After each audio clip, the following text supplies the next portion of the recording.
Hello, so we're entering into Season 4, which means we have a patch. To be specific, this is patch 1.40 that arrived on October 31st along with Queen Dizzy.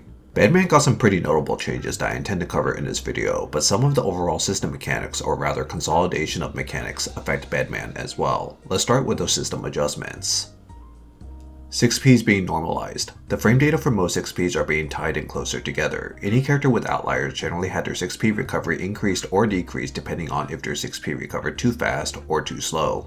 This also applies to active frames. Any 6P with more than 6 active frames were toned down a bit. Melia and Zato in particular had very active 6Ps, which could result in situations where it looks like you baited their anti-air timing just to accidentally run into the final active frames of it.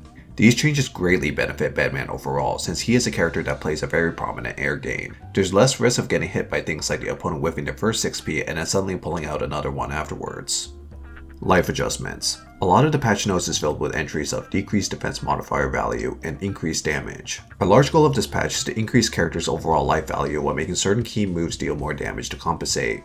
Moves without damage buffs will do less damage, supposedly resulting in the game being slightly less explosive. Heavy emphasis on supposedly, because buffing life values but also buffing damage kinda leaves the game in a pretty similar spot.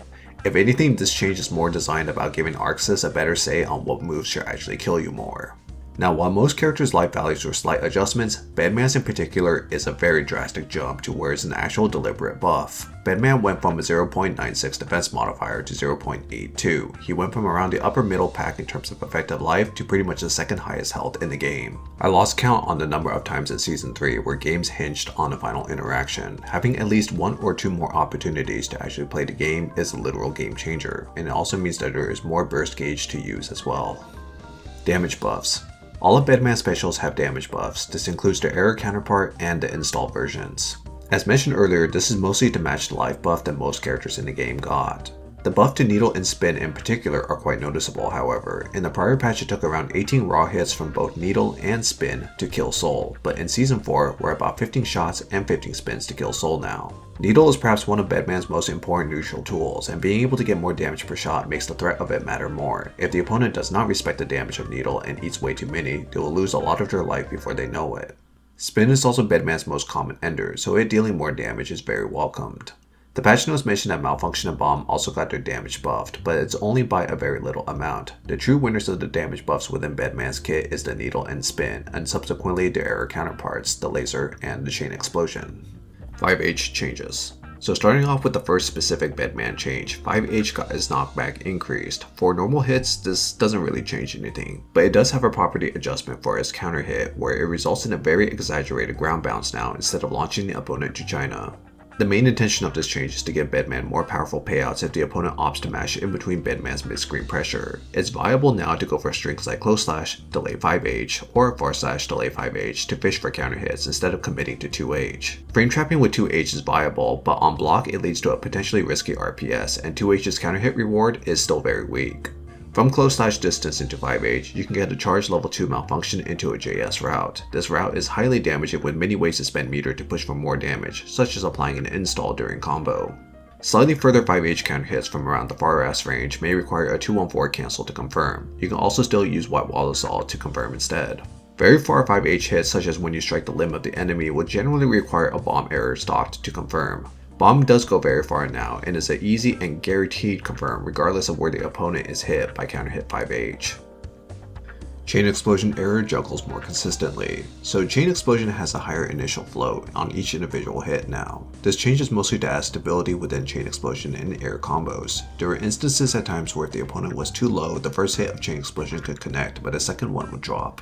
The actual juggle and distance sent of the full Chain Explosion is the same from what I observed. Also, this change does not fix the situations where if the opponent crosses over Bedman right before the Chain Explosion fires, they get sent the wrong way. That still happens in this patch.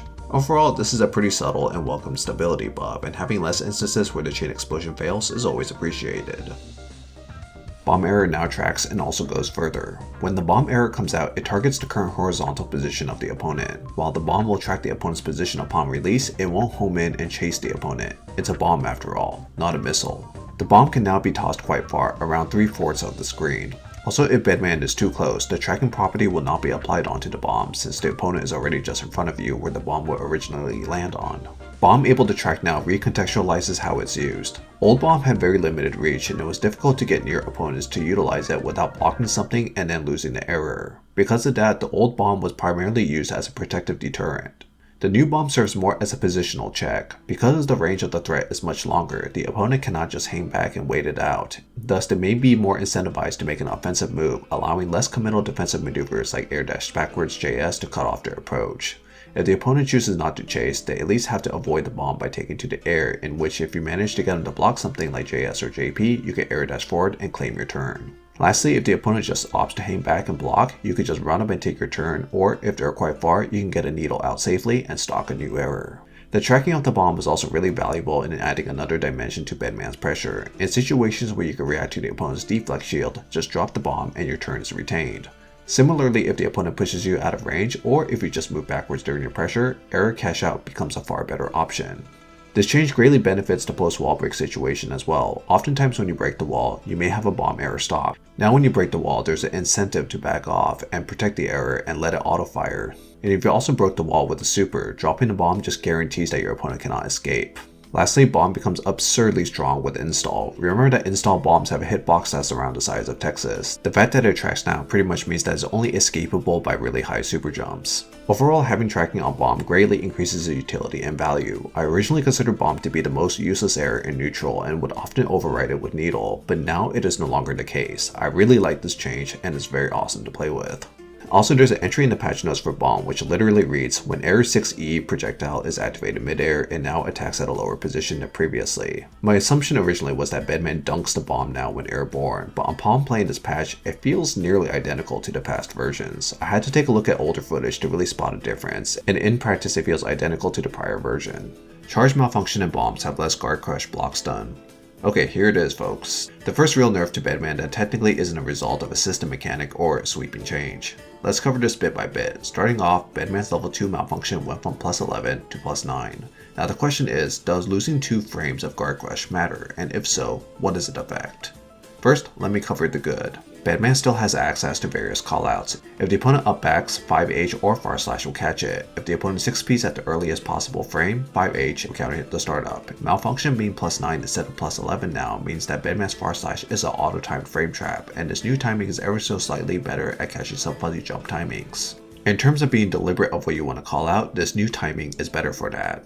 Now let me cover the not so good. It's far easier for opponents to call out Bedman if he chooses to be greedy after level 2 malfunction. While losing 2 frames doesn't seem like much, it's enough to remove nearly guaranteed close slashes when level 2 malfunction is FD'd point blank. Originally in this scenario, the opponent's 2P match will easily lose to micro dash close slash, but now they have a much higher chance of a trade or a clean win.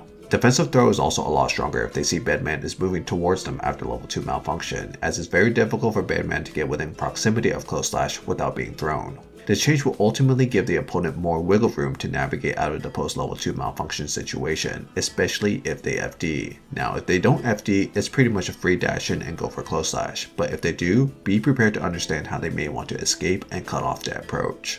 Now, Bedman also lost 4 frames on this level 3 malfunction, going from plus 19 to plus 15. Level 3 malfunction is generally only seen after 2k 2D knockdowns on characters without reversals, or in wall slump situations, or if your opponent is caught off guard completely. Plus 15 is still good enough to get a dash close slash if the opponent is close enough, even if they FD the malfunction. Only in far situations do you kinda have to figure out what the opponent intends to do, but most of the time they will opt to defend a bit more knowing how plus you are. It's of my opinion that the nerfs to malfunction aren't terribly big. You have your callouts still if you want to predict how the opponent wants to move, and even if you don't secure a guaranteed error blockchain with close slash, tracking bomb helps a lot more with reclaiming space if you choose to give it up. The real nerfs however are on the bombs themselves. Level 1 bomb lost 11 frames of block stun, level 2 bomb lost 13, and level 3 bomb lost 15. Install bomb is actually identical to the prior patch and only lost 2 frames of block stun. The main obvious takeaway is that the opponent recovers a lot faster from bomb, meaning that it's difficult to get level 2 malfunction from a level 1 bomb. You generally can't climb levels anymore with your error chains, and it's more likely that a level 1 bomb only guarantees a level 1 malfunction, and anything more requires you to be greedy or spend resources. The number lost is indeed quite large, but the trade-off is that the bombs have far more neutral applications now. It's something I could work around, and it's a loss I'm fine with. Install has faster recovery. Install recovers 4 frames faster now, going from 16 frames total to 12. There are several implications of this. The first is that it's easier to just install during combos and not drop it completely. Another is that new routes do open up. One example is that if the opponent is airborne and being juggled by 2H, you can now do 2S or far slash after install. Close slash on hit into install also allows for a 2K link afterwards. The true value of install recovery being less mostly comes in the form of block strings. Close slash in the install is +4 on block now, so you can easily frame trap the opponent with 5K or 2K. This allows Bedman to use install as some kind of pseudo Roman cancel to continue his pressure with the threat of an enhanced error. While what I'm about to mention isn't related to the change of install recovery, I figured I should just mention it. Because bomb tracks now, you can set up a sequence at full screen with install. Fire a needle, install, then fire the enhanced error to get him to block instead of a malfunction, then use that enhanced bomb to approach. Bedman has a lot of neat tricks like that to kind of guarantee his turn. 6P nerf. 6P got a slight hitbox reduction to align with some of the other adjustments to low profiling moves. They literally shaved off a few pixels of the lower hitbox near the front. It's very subtle. This nerf makes Bedman completely unplayable. My life is now ruined. When is Season 5? Conclusion and opinions. The Season 4 patch gave Bedman some pretty nice buffs. None of the changes are as revolutionary as the JS vacuum, but that's perfectly fine. The life adjustment is huge in itself, and I already encountered a lot of situations in Season 4 where I barely scraped by rounds with a few pixels of life. If that were Season 3, I'd be long dead. Bedman's new bomb is also remarkably fun to play with, and the slight recovery buff to install is all it takes to make him more versatile. Now, there is one big elephant in the room. I've seen a few opinions in regards to Bedman's Guard Crush nerfs. The goal of the nerf according to Arxis was to allow more wiggle room for the opponent to interact with Bedman's pressure and reduce really powerful opportunities that may be gained with the tracking bomb. I actually agree with this reasoning because while I do enjoy doing Bedman's long block string at times, that's probably the least interesting part of the character, so allocating more power to the rest of his kit while toning down the block strings is a trade-off I'll accept. However, the reality of the matter is that Bedman strings were actually always interactable if people actually looked into FDing malfunction, but that's just me sounding like an upset teacher being annoyed that the class isn't doing their homework. My actual frustrations with this patch is more so about the lack of coherency with this vision of adding more counterplay to Guard Crush block strings. Level 2 malfunction is a +9 attack that has 39 frames of startup. Behemoth Typhoon is more than twice as fast and is +12 to +16. Arxis looked at Bedman and thought, hey, this block string error chaining stuff might be a bit strong. Gotta nerf that shit. But Gold Lewis, let him do Behemoth Typhoon into another Behemoth Typhoon, and everyone in that meeting room probably clapped. I don't know. Complaining about Arxis patches though is like yelling at the sun for being too bright. A lot of times it won't make sense, so just let it rock, press some buttons, and have a good time. Once again, thanks to you guys for watching. I have 2 videos in the pipeline. One is an updated combo video, and the other is a real overall Bedman guide. I'll slowly cook those out. Until next time, laters.